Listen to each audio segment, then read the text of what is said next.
Okay, so in this video I am going to prove to you an important theorem from rational number. The theorem is, let p be a prime number.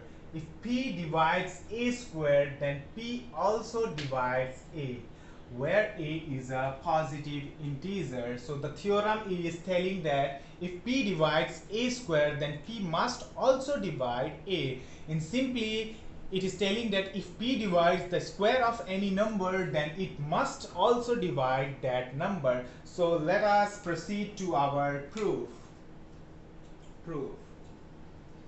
So let us assume the prime factorization of a.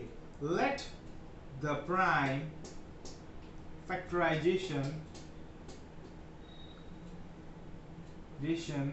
of a is equals to p1 times p2 times p3 times dot dot dot. So I have assumed the prime factors of a. I have assumed that p1 times p2 times p3 times dot dot dot are the only prime factors of a. We know that from fundamental theorem of arithmetic, we know that any composite number can be expressed as the product of primes. So I have expressed a as the product of primes. Now let us square both sides of this equation. We get a squared is equals to p1 times p2 times p3 times dot dot dot whole square, which can be rewritten as p1 times p2 times p3 times dot dot dot bracket, also p1 times p2 times p3 times dot dot dot. I have expanded p1 times p2 times p3 whole square as this, which can also be rewritten as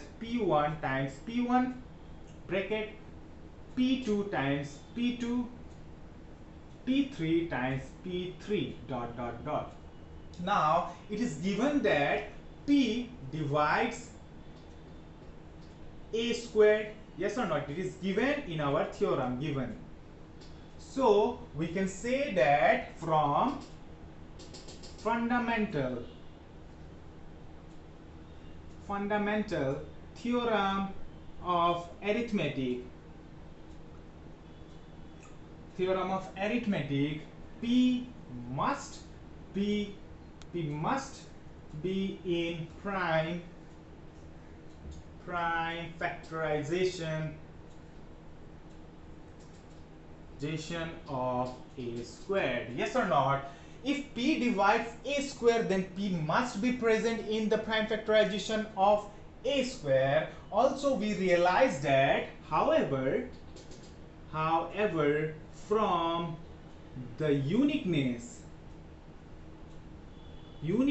part of fundamental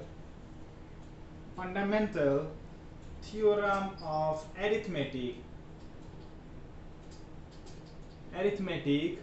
p1 times p2 times p3 times dot dot dot are the only prime factors of a squared. We know that from fundamental theorem of arithmetic that the prime factors are unique, and we have assumed that these are the only prime factors of a squared. So we can say that p must be any one of p1 comma p2 comma p3 comma dot dot dot. So p must be any one of them because we have assumed that these are the only prime factors of a square. So p must be any one of them. Also we realize that p1 times p2 times p3 dot dot dot equals to a are the only prime factors of a also. So we can say p is also in prime factorization of a, which will imply, so if p is in prime factorization of a, then p must also divide a. So this implies p must also divide a, and this is the end to our proof. We have proved that p also divide A if P divides A square. So let me recap this. Proof. We are given to prove that if P divides A square, then P must also divide A. So we have considered the prime factorization of A.